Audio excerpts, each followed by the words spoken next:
Dalam rangka mengantisipasi potensi bencana alam di wilayah Provinsi Gorontalo, Wakapolda Gorontalo Brigjen Pol Sinsen Zetringo, SIK, AMSI, melakukan peninjauan kesiapan sarana dan prasarana Sarpras di kantor Basarnas Provinsi Gorontalo, Selasa 11/8/26.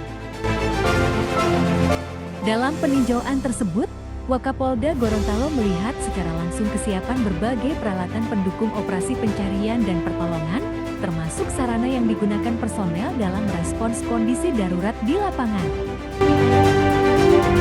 Wakapolda Gorontalo menegaskan bahwa kesiapsiagaan tidak hanya bergantung pada kelengkapan peralatan, tetapi juga membutuhkan koordinasi dan kolaborasi yang baik antar lembaga.